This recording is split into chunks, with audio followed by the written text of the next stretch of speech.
आज का प्रातः क्लास है 12 मार्च 1968।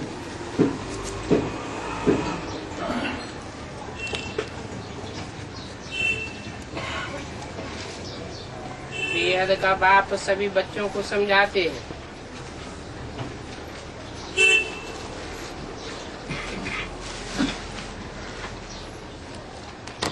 सभी को ये पैगाम पहुंचाना है, ये बाप आया हुआ है।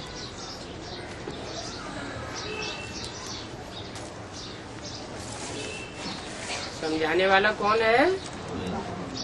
बेहद का बाप, रूहानी बाप,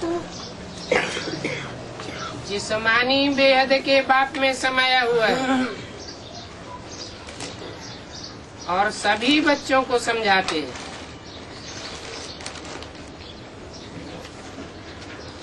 ये पैगाम तो सभी को पहचाना है, चाहे जिस्मानी बाप के बच्चे हों। बेहद के कितने बाप हैं? बेहद के 2 बाप हैं। तो चाहे बेहद के जिस्मानी बाप के बच्चे हों और चाहे रूहानी बाप के बच्चे हों, लेकिन पैगाम सबको पहचाना है कि बाप आए हुए हैं। और बाप धीरज दे रहे हैं, क्योंकि भक्ति मार्ग में बुलाते हैं, बाबा आओ, लिबरेट करो, दुख से छुड़ाओ। तो बाप धीरज देते हैं, कहते हैं थोड़ा रोज है, ज्यादा टाइम नहीं है। कोई की बीमारी छूटने पर होती है तो कहते हैं अभी ठीक हो जाएंगे। बच्चे भी समझते हैं इस छीछी दुनिया में बाकी हम थोड़े रोज हैं, फिर हम नई दुनिया में जाएंगे। नई दुनिया में जाने के लिए हमको लायक बनना है। लायक बन जाएंगे फिर कोई भी रोग आदि तुमको नहीं सतावेंगे।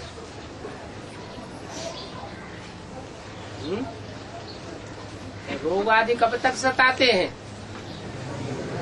जब तक नालायक है तब तक रोग आदि सताते हैं।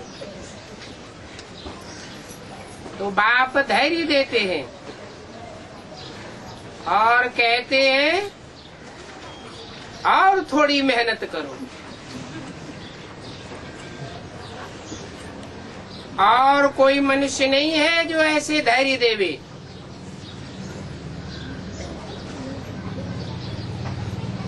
कहते हैं तुम सतो प्रधान थे, अभी तमो प्रधान हो गए हो। सारा झाड़ सभी मनुष्य तमो प्रधान है। अभी बाप आए हैं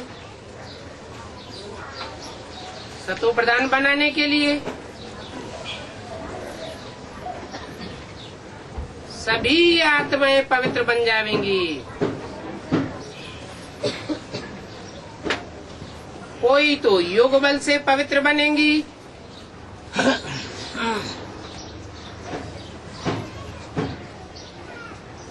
भोग बल से भी पवित्र बनती है, फिर कोई सजाएं खा करके भी पवित्र बनती हैं। सजाओं का भी बल है ना।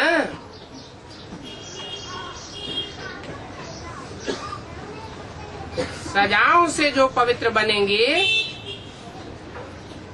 उनका पद कम हो जाएगा।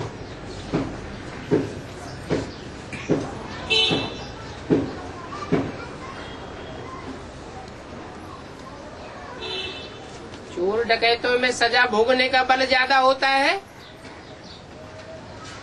या सच्चे साहूकार में बल भोगने का ज्यादा होता है? सजाओं का बल।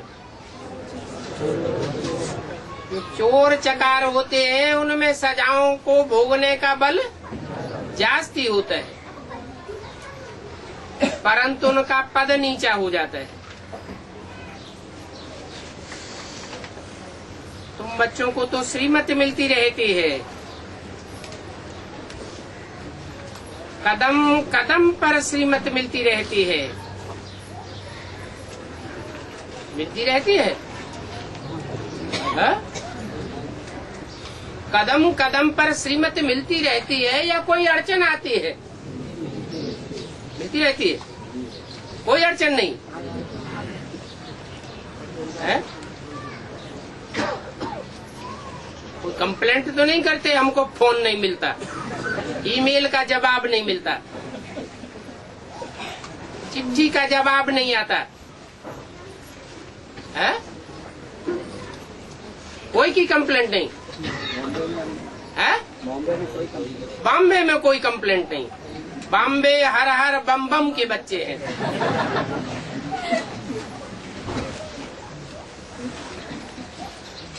तुम बच्चों को तो श्रीमत मिलती रहती है, जानते हो। मुरली तुमको रोज मिलती है, कोई भी समस्या का समाधान अगले दिन की मुरली में मिल जाता है। बाप कहते हैं अब माँ में कम याद करो तो तुम्हारे सारे पाप भस्म हो जाएंगे।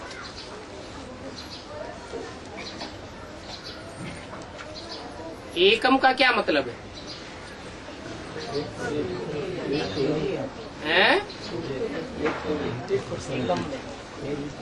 ये तो दूजम हो गया।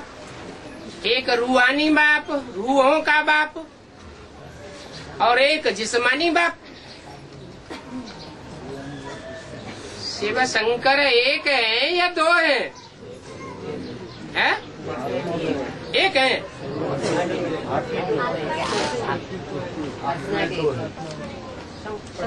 तो बोलते हैं माँ में कम याद करो। माँ माने मुझ, एकम माने एक को याद करो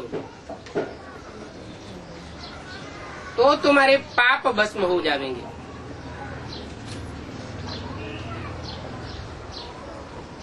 माना निराकार को सिर्फ याद न करें या एक निराकार को याद करें तो पाप भस्म नहीं होंगे। क्यों? कहने वाला तो कौन है? सुप्रीम सोल ही तो कहने वाला है, जिस्मानी बाप तो कहने वाला नहीं है। कहता तो है सुप्रीम सोल, लेकिन उसको तो अपने कोई पाप होते ही नहीं। तो ऐसे को याद करने के लिए कहते हैं जिसको याद करने से तुम वैसे ही बन जावेंगे। तो पाप करने वाला होगा और उसमें निष्पाप सदा शिव प्रवेश करता है। दोनों के कॉम्बिनेशन की प्रवृत्ति मार्ग की याद करेंगे तो तुम्हारे पाप भस्म हो जाएंगे। अकेले होने से पाप बनते हैं या प्रवृत्ति में रहने से पाप बनते हैं? प्रवृत्ति में ही पाप बनते हैं। अगर माँ में कम याद नहीं करेंगे तो पाप 100 गुना बढ़ जाएगा। माना एक की याद के साथ साथ कोई दूसरे की भी याद मिक्स की और करते रहे तो रिजल्ट क्या होगा? बेविचारी याद आवेगी तो रिजल्ट क्या होगा? जरूर 100 गुना पाप चढ़ जाएगा। क्योंकि एक की याद करने से स्वस्थिति में जो सदैव स्थित रहने वाला है उसको याद करने से स्वर्ग बनावेंगे। और कोई दूजम को याद कर लिया तो क्या बनेगा? नरक बनेगा। तो पाप आत्मा बनकर के तुम मेरी निंदा कराते हो। मनुष्य कहेंगे इनको ईश्वर श्रीमत देते हैं, तो ये आसुरी चलन क्यों दिखाते रहते हैं? विविचारी याद करेंगे तो मन के संकल्प कैसे बनेंगे? विविचारी बनेंगे। पहले मन में संकल्प आता है अच्छा या बुरा, बाद में वाचा में आता है, और बाद में कर्मणा में भी जरूर आ जाता है।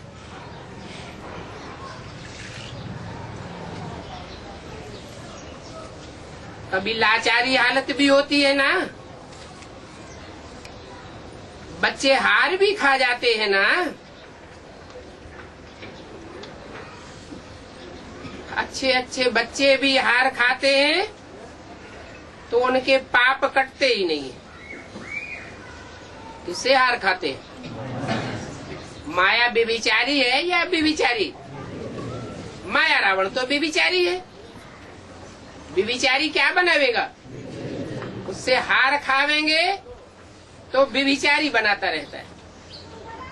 पाप कटते नहीं है। फिर एक को भूलना पड़ता है। ये बहुत छीछी दुनिया है। इस छीछी दुनिया में सब कुछ होता रहता है।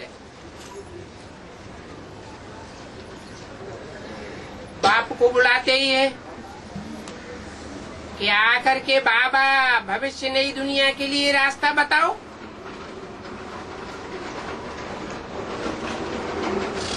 क्योंकि रास्ता बाप जानते तो है ना। उस तरफ है पुरानी दुनिया और इस तरफ है नई दुनिया।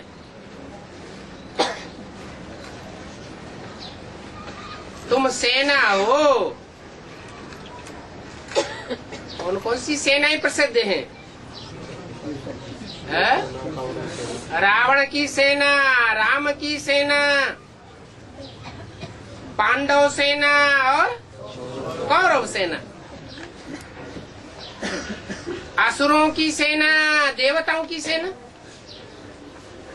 तुम भी सेना हो ना। अभी तुम पुरुषोत्तम बनने के लिए चल रहे हो।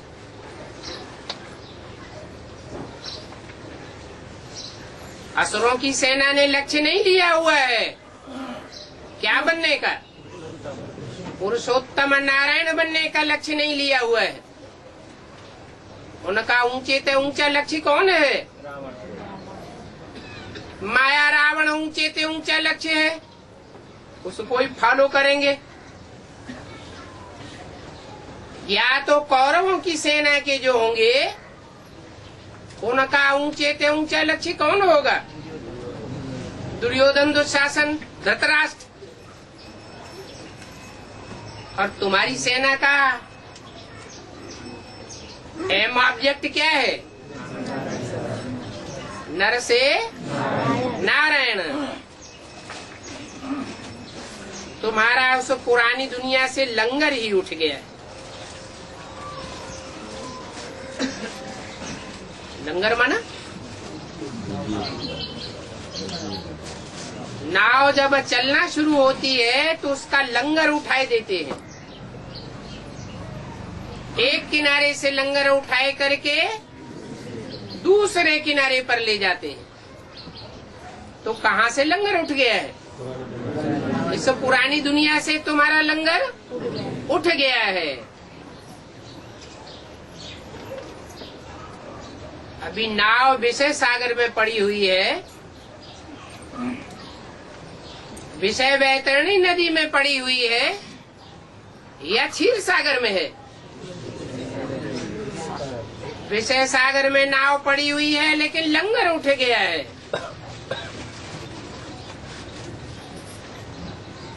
तो बाप ने कहा है तुम जहां जा रहे हो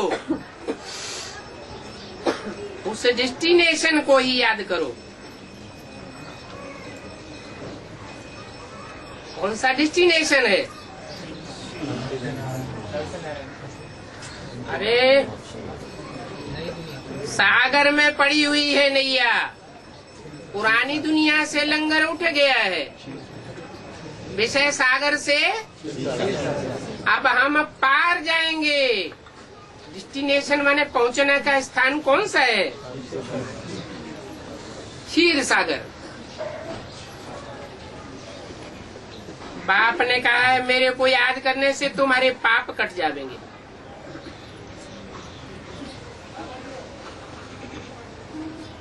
पाप कट जाएंगे तो उतर जाएंगे।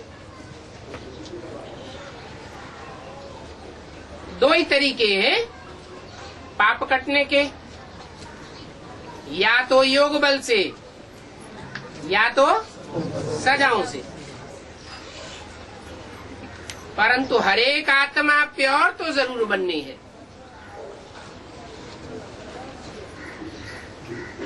और हर आत्मा को वापस परमधाम बाप के घर में जाना ही पड़ेगा। सहज सहज सहज राजयोग बल से नहीं जावेंगे तो क्या करेंगे? जोर जबरदस्ती खींच के ले जावेंगे।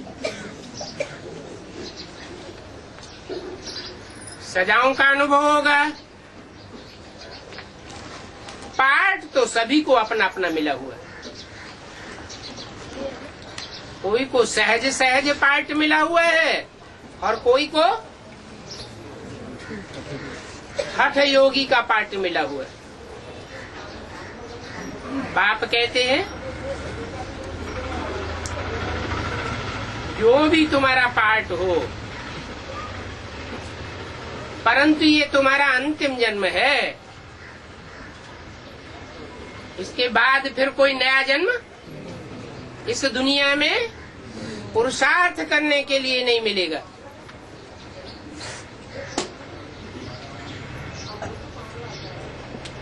वो मनुष्य कहते हैं कलयुग अर्जुन अभी छोटा बच्चा है। गोया मनुष्य इससे भी जास्ती दुखी होने वाले हैं।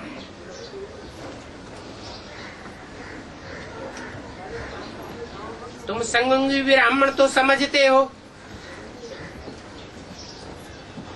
ये दुखदाम तो अभी खत्म होने वाला है। तो बाप धीरे देते हैं। कल पहले भी बाप ने कहा था अब मामेकम याद करो तो तुम्हारी पापों की कट उतर जाएगी। ये मैं गारंटी करता हूँ। ये भी समझाते हैं इस कलयुग का विनाश होता है। कलयुग जाने वाला है, सतयुग आने वाला है और आना जरूर है। ये भी खातिरी मिलती है। बच्चों को निश्चय भी है, परंतु याद न ठहरने के कारण फिर भूल जाते हैं। भूलते हैं तो माया कोई न कोई विक्रम कराई देती है। कहते हैं बाबा क्रोध आ जाता है।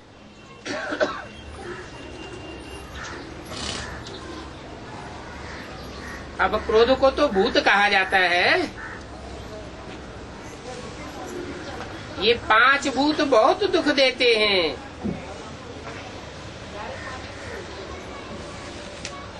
इस पुराने रावण राज्य में इस बेचारे भूत का भी हिसाब किताब चुकतू करना है। क्रोध भी क्या हो गया बेचारा।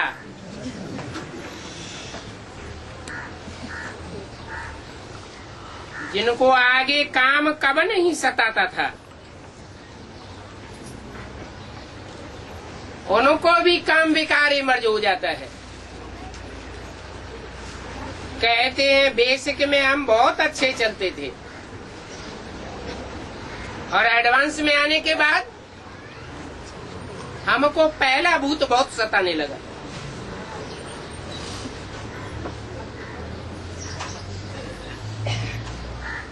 अरे बीमारी तो कभी भी इमर्ज हो सकती है। कहते हैं आगे तो कभी ऐसे विकल्प नहीं आते थे, अभी हमको क्यों सताता है? ये ज्ञान है ना। ज्ञान तो सारी बीमारियों को जड़ से खत्म करेगा या जड़मूल को छोड़ देगा, क्रोध लोभ व अहंकार को समाप्त करेगा। अगर जड़ रह गई तो फिर पैदा हो जाएंगे।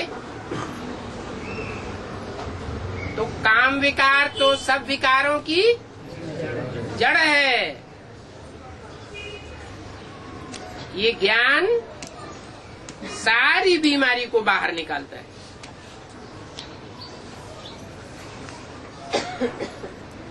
भक्ति सारी बीमारी को बाहर नहीं निकाल सकती।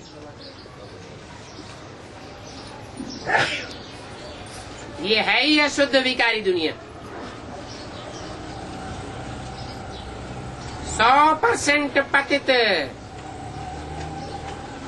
उससे फिर 100% पावन बनना होता है। 100% पतित भ्रष्टाचारी से श्रेष्ठाचारी 100% बनना है। बाप कहते हैं मैं आया हुआ हूँ, है? मकसद क्या है आने का? तुमको सुखधाम और शांति धाम ले जाने के लिए आया हुआ हूँ।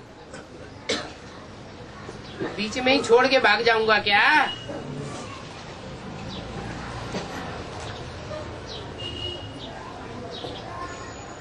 सिर्फ मुझे याद करो और शिष्ट चक्र को फिराओ और कोई विकर्म न करो।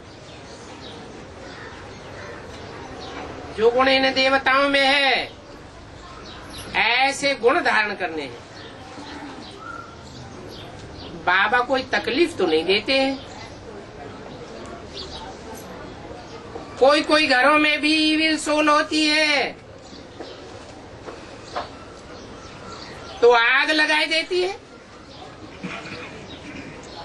पत्थर मारने लग पड़ते हैं, नुकसान कर देते हैं। अभी तो सभी मनुष्य इविल है ना। क्यों ऐसे क्यों हो रहा है? सभी में आग लगी। सभी में भूतों ने आग लगाई है। भूत कौन बनते हैं? जिनकी अकाले मौत होती है, जिनके पाप बहुत बढ़ जाते हैं, तो अपने शरीर से पाप का वजन ज्यादा न बढ़े तो उनको सूक्ष्म शरीर मिलता है।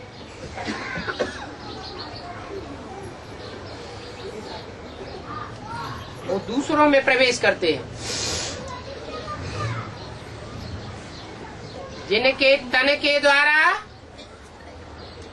वो भूत प्रेत उल्टा पलटा काम कराते हैं, उनके ऊपर पाप का बोझा चढ़ता रहता है।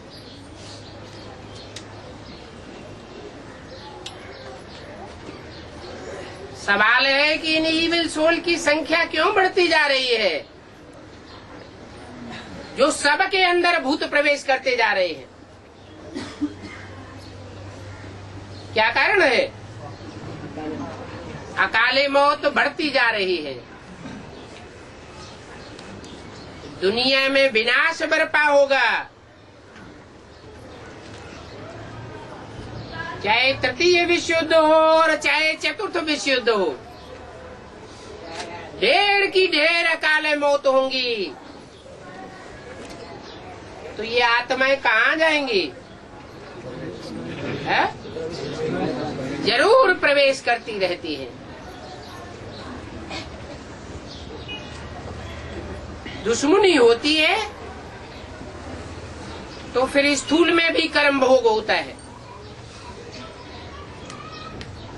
आत्मा एक को दुख देती है शरीर द्वारा।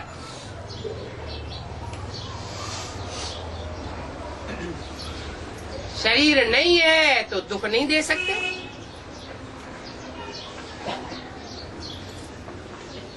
परंतु ईविल सोल शरीर नहीं है तो भी दुख देते हैं।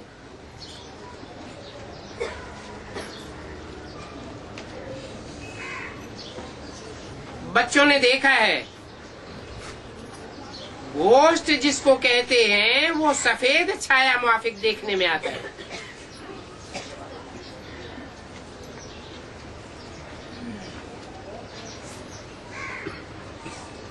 कहते हैं ये होता है वो होता है।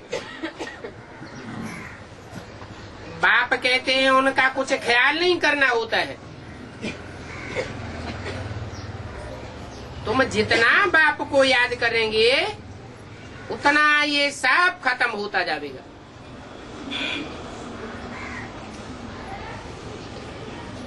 क्योंकि जो इविल सोल होती है वो कमजोर आत्माओं को तंग करती है, कमजोर आत्माओं में प्रवेश होती है, देह अभिमानियों में ही प्रवेश होती है, या जो पक्के आत्मा अभिमानी होंगे उनमें प्रवेश करेगी। जरूर कुछ न कुछ देह अभिमान होता है। पूर्व जन्मों का उन आत्माओं के साथ हिसाब किताब होता है, तब तंग करती है। तो तुम जितना बीज रूप बाप को याद करते रहेंगे उतना ये सब खत्म हो जाएगा। ये भी हिसाब किताब है ना। घर में बच्चियां कहती हैं हम पवित्र रहना चाहते हैं। आत्मा की अंदर से आवाज तो आती है कि हम पवित्र रहना चाहते हैं। और इविल सोल जिसमें ज्ञान ही नहीं है वो अपवित्र काम करवाती है, कहती है आप पवित्र बनो, फिर झगड़ा हो पड़ता है।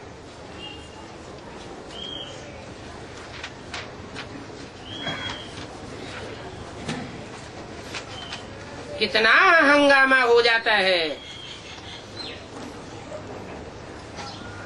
अभी तुम तो पवित्र आत्मा बन रहे हो, क्या बना?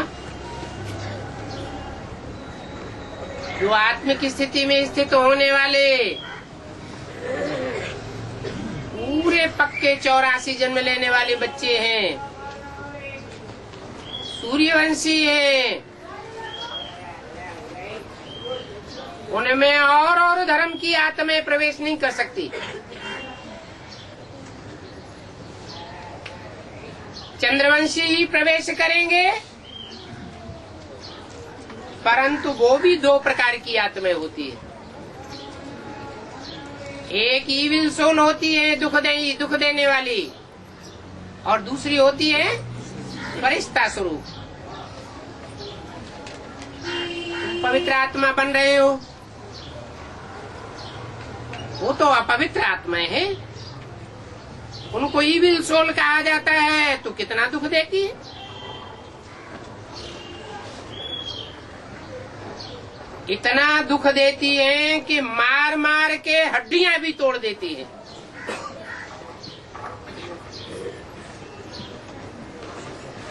है तो आत्मा ना, उनको इविल सोल कहा जाता है।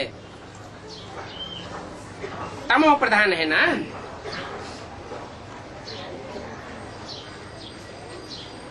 शरीर से भी दुख देती है,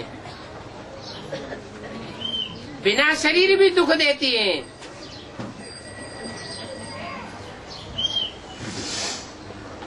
ये ज्ञान तो तुम्हारी बुद्धि में सहज है।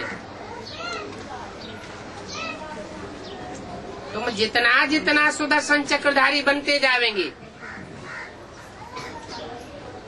उतना उतना ईविल सोल के प्रभाव को काटते जाएंगे। मुख्य है पवित्रता की बात।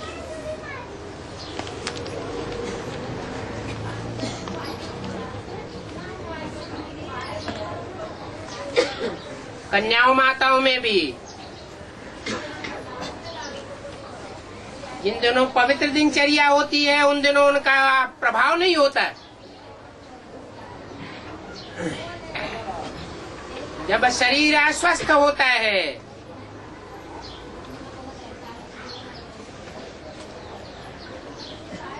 गंदगी होती है, उस समय उनका विशेष प्रभाव होता है, आक्रमण करती है। गंदी सोल है ना,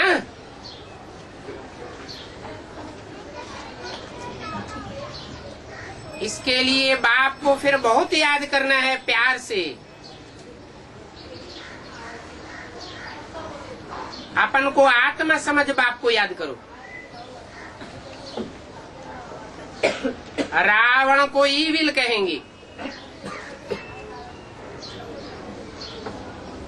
इस समय ये दुनिया ही ईविल है।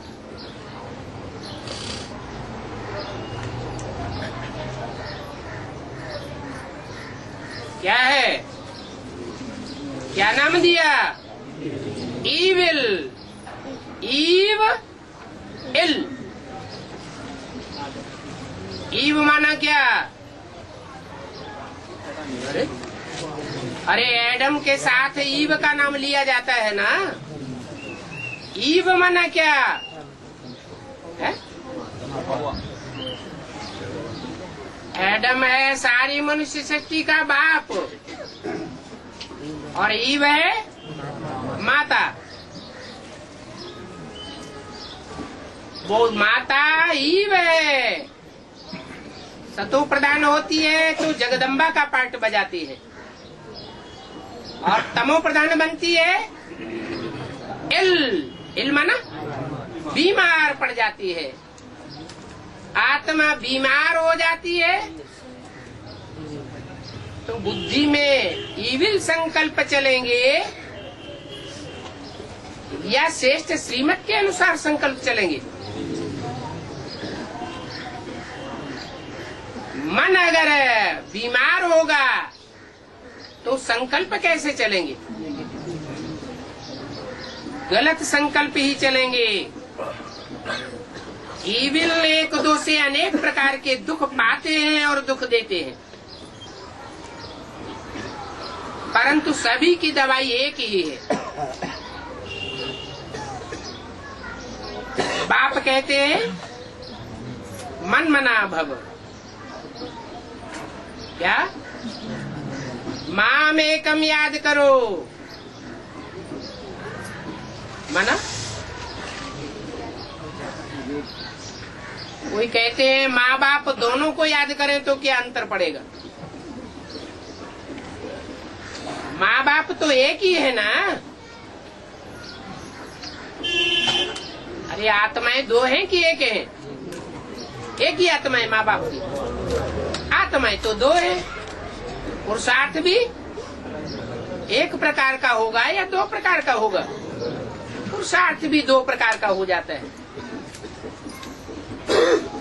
ईविल आत्मा अनेक प्रकार के दुख उठाती है तो दुख देती भी है और ईविल पतित को कहा जाता है।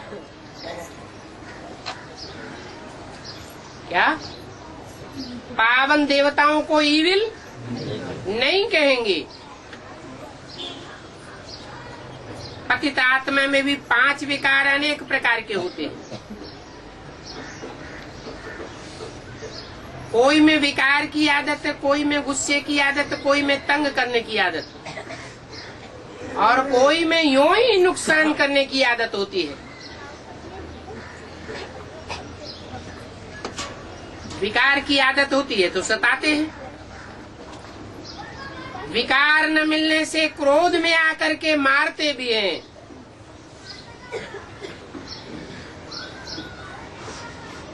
ये दुनिया ही ऐसी है। तो बाप आकर के धैर्य देते हैं। ये आत्माओं हे बच्चों, अभी धैर्य धरो, मुझे याद करते रहो। क्या? बुद्धि का, मन का संबंध मेरे से जोड़ते रहो, क्योंकि विचारी दुनिया में डूबने की गलती किसने की है?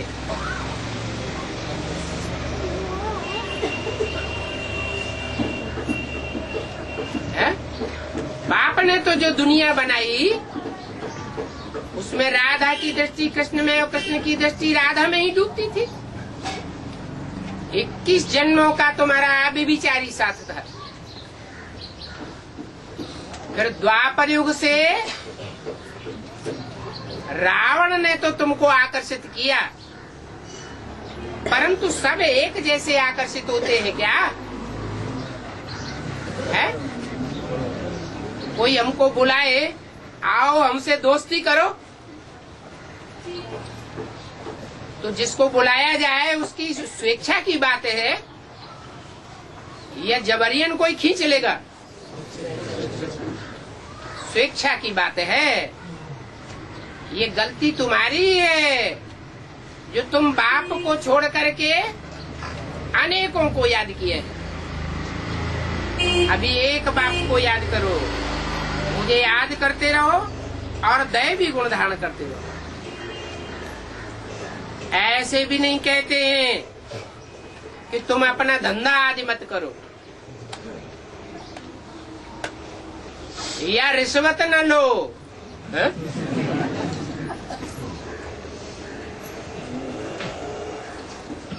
वह मिलिट्री में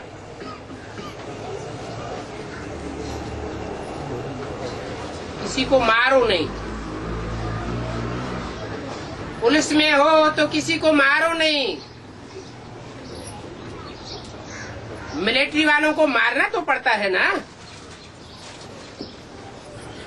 तो उनको भी कहा जाता है कि शिव बाबा को याद करके गोली चलाओ। तुम्हारी तो है रूहानी मिलिट्री, कोई जिस्मानी मिलिट्री नहीं है। स्थूल हथियार है या बेहद के हथियार हैं? बेहद के हथियार है। तो तुम कौन सी गोली चलाओगे? तुम अगर मैं रूहानी मिलिट्री हो, मिलिट्री किसको कहा जाता है? रूहानी मिलिट्री में कौन गिना जाएगा? जिसको आर्डर मिले और तुरंत काम करे। मिलिट्री को आर्डर मिले और वो काम करना शुरू न करे तो क्या करते हैं? तो तुम रूहानी मिलिट्री हो, अपने दिल से पूछो, मिलिट्री वालों को मारना पड़ता है तो कहते हैं याद में रह करके गोली चलाओ। तुम्हारी तो ज्ञान की गोली है। कोई ढीठ होते हैं, सच्ची बात को नहीं मानते हैं, तो क्या करना पड़ता है? उनको धाड़ से ज्ञान की गोली मार देनी पड़ती है, नहीं तो मानते नहीं हैं। गीता के अक्षरों को उठाए वो समझते हैं हम युद्ध के मैदान में मरेंगे तो हम स्वर्ग में जाएंगे, इसलिए लड़ाई में खुशी खुशी से जाते हैं। परंतु यहाँ तो वो बात ही नहीं है। क्या बात? हिंसक लड़ाई की यहाँ कोई बात नहीं है। आत्मा लड़ाई का संस्कार ले जाती है तो उनको फिर लड़ाई में ही आना है। अब वो लड़ाई चाहे जिस्मानी हो, जिन्होंने जन्म जन्मांतर जिस्मानी लड़ाई लड़ी है सच्चाई के लिए, उनमें संस्कार कौन से होंगे? है सचखंड की स्थापना के लिए लड़ाई जरूर करेंगे, मानेंगे नहीं। तुम्हारी भी रूहानी लड़ाई है। तो ऐसे लड़ाई लड़ने वाले संस्कार वालों को लड़ाई में जरूर आना पड़े। जो लड़ाई करते हैं उनको फिर बाद में क्या मिलती है? राजाई मिलती है। हिंसक लड़ाई की बात नहीं बताते हैं यहाँ। ये है रूहानी लड़ाई। वहां तो एक जन्म के लिए राजाई मिलती है। लड़ाई लड़ते हैं, राजाई भोगते हैं, फिर खलास। और यहाँ तो श्रीमत पर अगर लड़ाई लड़ते हैं तो 21 जन्म की बादशाही मिल सकती है। उस लड़ाई लड़ने वालों में कोई स्वर्ग में तो जाते ही नहीं है। जाते हैं क्या? है? स्वर्ग की दुनिया ही नहीं है तो जावेंगे कैसे? अभी बाप कहते हैं तुम स्वर्ग में जा सकते हो।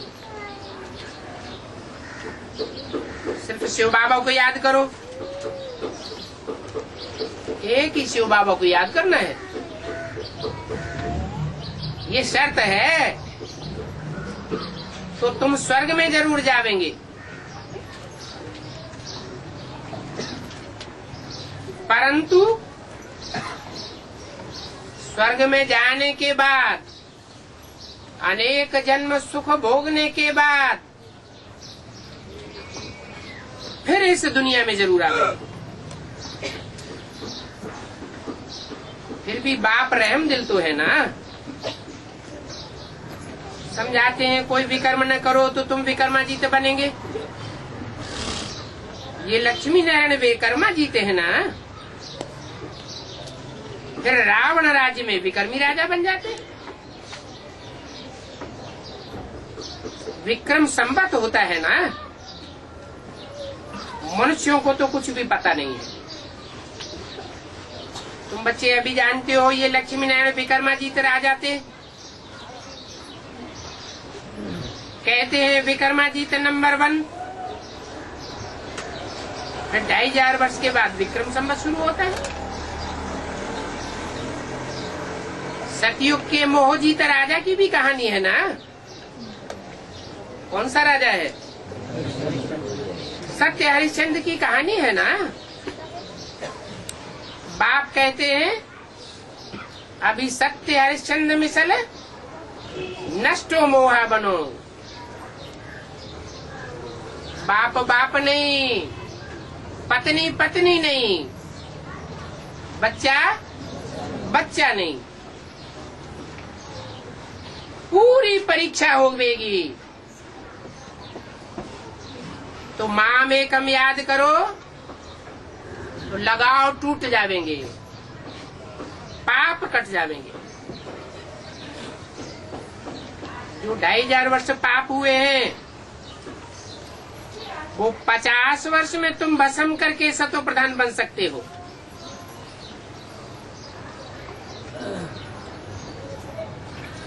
अगर योग बल नहीं होगा तो फिर नंबर पीछे हो जाएगा। माला तो बहुत बड़ी है ना। भारत की माला तो साफ है। जिस माला के ऊपर सारा ही खेल बना हुआ है। परंतु इस खेल में है मुख्य है याद की बात, और कोई तकलीफ नहीं है। भक्ति मार्ग में तो अनेकों देवताओं के साथ बुद्धि योग लगाते हैं, परंतु वो देवताएं तो सब रचना है। कोई भी रचयिता बाप नहीं है। इस सारी मनुष्य सृष्टि का रचयिता बाप तो एक ही है। रूहानी बाप है या जिस्मानी बाप है? वो रूहों का बाप है या मनुष्य सृष्टि का बाप है? सारी मनुष्य सृष्टि का रचयिता एक ही बाप है, और वो मनुष्यों का बाप है, परंतु उसकी पहचान भी तब होती है जब मैं प्रवेश करता हूँ।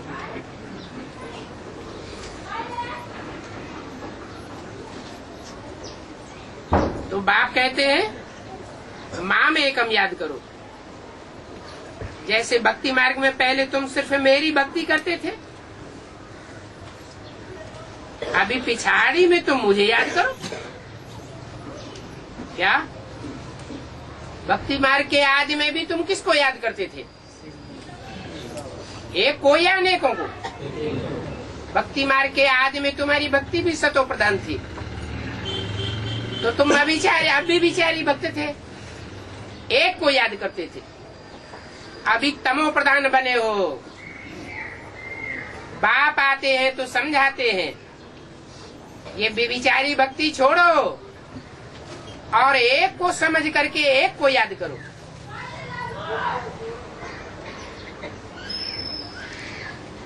तो तुम जो आदि में सो अंत की स्टेज में पहुंच जावेंगे, माने द्वापर के आदि की स्टेज में पहुंच जावेंगे। उल्टी सीढ़ी चढ़ते हो ना, तो द्वापर से ऊपर चढ़ेंगे तो कहाँ पहुंचेंगे? त्रेता और सतयुग की सीढ़ियों में पहुंच जावेंगे, सतो प्रधान बन जावेंगे। तो बाप कितना क्लियर करके समझाते हैं। आगे थोड़े ही तुम इन बातों को जानते थे, अभी तुमको सारा ज्ञान मिला है। बाप कहते हैं अभी और संग तोड़ एक संग जोड़। माम एकम याद करो तो अग्नि से, योग अग्नि से तुम्हारे विकर्म भस्म हो जाएंगे। क्योंकि 63 जन्मों में राजा बन करके पाप तो बहुत करते आए हो। क्या प्रजा ज्यादा पाप करती है या राजाएं ज्यादा पाप करते हैं? छोटे आदमी के छोटे पाप और बड़े आदमी के बड़े पाप, बहुत पाप करते आए। काम कटारी भी चलाते रहे तो कितना दुख देते आए। मूल बात है ही काम कटारी की, परंतु ये भी ड्रामा बना हुआ है। ऐसे भी नहीं कहेंगे ये ड्रामा बना ही क्यों। इससे तो ये ड्रामा न बना होता तो अच्छा था। अरे ये तो अनादि रचा रचाया खेल है, इसमें ये प्रश्न नहीं हो सकता। और इस खेल में तुम्हारा अकेले का पार्ट थोड़े ही है कि सिर्फ आज जन्म मरण के चक्र में आने वाली आत्माओं का ही पार्ट है। इसमें मेरा भी पार्ट है, मैं भी ड्रामा के बंधन में बांधा हुआ हूँ। तो ये ड्रामा कब बना, कब पूरा होगा, क्यों बना, इन प्रश्नों का सवाल ही पैदा नहीं होता। आत्मा की जो प्लेट है वो अविनाशी प्लेट है, ये कब घिसती नहीं है। इसमें पार्ट अविनाशी भरा हुआ है और ड्रामा भी अविनाशी कहा जाता है। हाँ, तुम बच्चे पुनर्जन्म में आते हो और मैं पुनर्जन्म में नहीं आता हूँ। तो जो पुनर्जन्म में नहीं आते हैं वो ही आकर के सारा राज बताते हैं। सृष्टि के आदि मध्य अंत का राज और कोई बता ही नहीं सकता। न बाप का ऑक्यूपेशन कोई बता सकता है, न आत्मा का ऑक्यूपेशन कोई बता सकता है। कुछ भी नहीं जानते। ये सृष्टि का चक्र तो फिरता ही रहता है। अभी पुरुषोत्तम संगम युग है, जब सभी मनुष्य मात्र उत्तम पुरुष बन जाते हैं।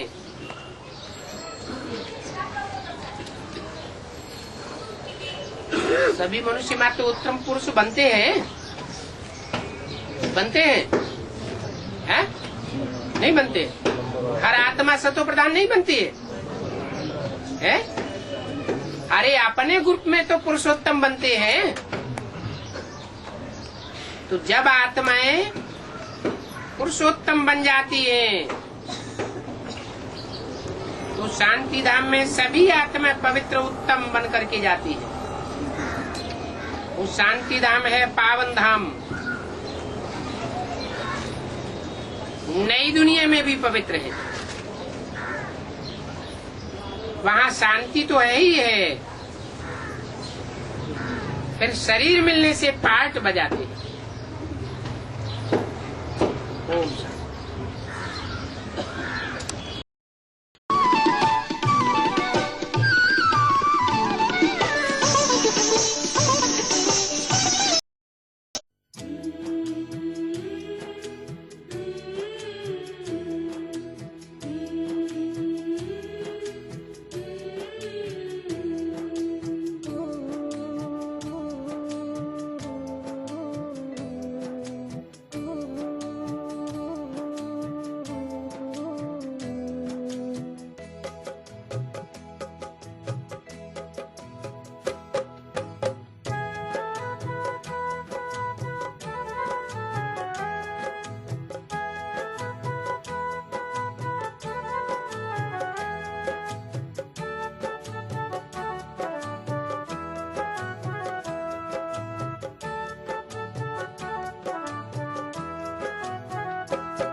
कोई राजा का राज्य होता है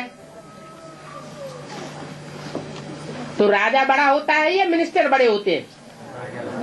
महाअमात्य जिन्हें कहा जाता है, प्रधान सेनापति कहा जाता है, वो बड़े होते हैं या राजा बड़ा होता है? तो शिव बाबा है प्रेसिडेंट और प्राइम मिनिस्टर तो नीचे का मर्तबा है ना। भक्ति मार्ग में भी कहते हैं शिव शंकर या शंकर शिव कहते हैं। शंकर का नाम पहले क्यों नहीं रखते? क्योंकि शिव बड़ा है, शंकर तो छोटा बच्चा है, शिव तो बाप है। कहाँ बाप और कहाँ बच्चा, दोनों का मर्तबा बिल्कुल अलग। तो शिव और शंकर को तुम एक कैसे कहते हो? अलग अलग काम है तो अलग अलग है उनके मर्तबे। ये भी जानते हैं कि इनको राम संप्रदाय में आना ही नहीं है, तो जैसे इस बात को समझते ही नहीं है। जिनको राम संप्रदाय में आना होगा वो इस बात की गहराई को समझेंगे। क्या कि शंकर कौन है और शिव कौन है। शिव ऊंचे ऊंचे या शंकर ऊंचे ऊंचे? शिव ऊंचे ऊंचे। अच्छा, जो 3 पुरियां हैं देवताओं की, उनमें ऊंचे ऊंचे किसको रखा है? तो शिव को रख देना चाहिए है? शंकर में शिव प्रवेश होता है। शिव आकारी भी नहीं है, साकारी भी नहीं है, वो क्या है? निराकार है। निराकार आत्मा ही तो प्रवेश करती है। शिव ऐसे भी नहीं है कि आकारी सूक्ष्म वतनवासी में प्रवेश करता है। करता है? मैं सूक्ष्म वतनवासी देवताओं में प्रवेश ही नहीं करता हूँ। किस में प्रवेश करता हूँ? साकार में प्रवेश करता हूँ। और साकारी देवताएं भी होते हैं, साकारी असुर भी होते हैं, साकारी मनुष्य भी होते हैं। मैं किस में प्रवेश करता हूँ? है? अरे देवता में प्रवेश करता हूँ सूक्ष्म वतनवासी में, या आसुरी सृष्टि के किसी मनुष्य में प्रवेश करता हूँ? आसुरी सृष्टि के पतित तमो प्रधान कांटे में, बड़े से बड़े कांटे में प्रवेश करके उनको बड़े से बड़ा फूल बनाता हूँ। कितना वास्ट डिफरेंट है। तो जो नहीं समझते हैं वो आसुरी संप्रदाय तो गालियां ही देंगे। किसको? राम को कहो, शंकर को कहो, वो तो गालियां ही देंगे, पत्थर मारेंगे। तमो प्रधान है ना, अभी भी विघ्न ही डालते रहते हैं। तो समझो उनमें 5 विकार, 5 भूत प्रवेश करते हैं। देवताएं तो संपूर्ण निर्विकारी, उनका कितना ऊंच पद है। अभी तुम समझते हो हम कितने विकारी थे। विकार से ही तो पैदा होते हैं ना। क्या जो विकारी होंगे वो क्या पैदाइश करेंगे? विकारी संतान बिच्छू चिंडन पैदा करेंगे।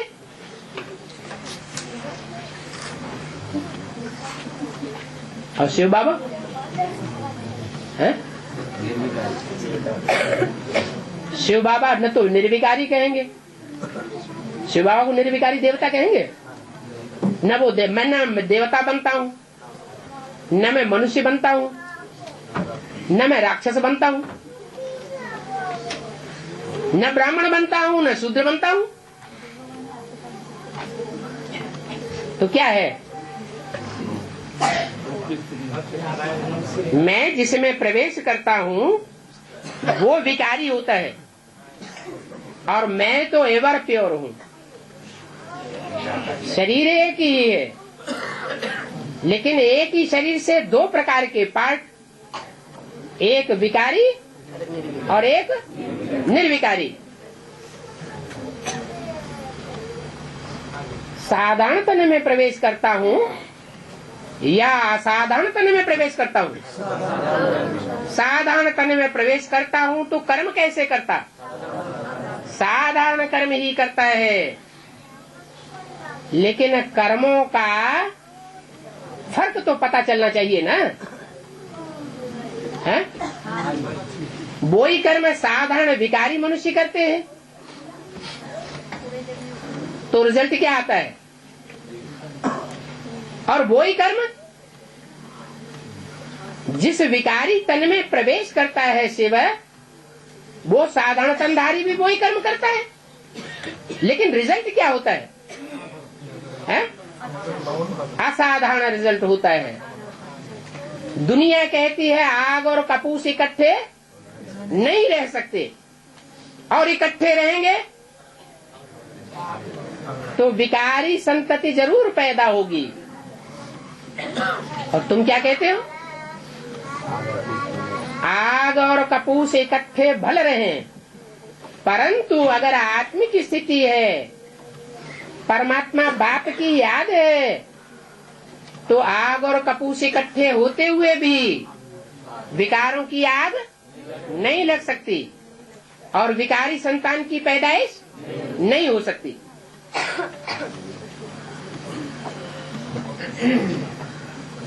इस दुनिया में तो सब विकार से ही पैदा होते हैं? लेकिन भगवान बाप आकर जो दुनिया बनाते हैं उसकी पैदाइश विकारों से होगी या निर्विकारी स्टेज से होगी? निर्विकारी स्टेज, और वो भी कर्मेंद्रियों का विकार से भी दूर, वाचा के विकार से भी दूर, दृष्टि के विकार से भी दूर, वाइब्रेशन के विकार से भी दूर। कैसी दुनिया होगी? है जो जिस दुनिया का राजा है उसका नाम क्या है? नहीं, विष्णु। विष्णु नाम मात्र को नहीं होता है। विष्णु से जो पैदाइश होगी सतयुग की, राधा कृष्ण की, वो 9 विषय काल, मनसा वाचा कर्मणा, कोई प्रकार का विषय वासना, दृष्टि की भी और वाइब्रेशन की भी विकारी अनुभूति नहीं हो सकती। ओम शांति।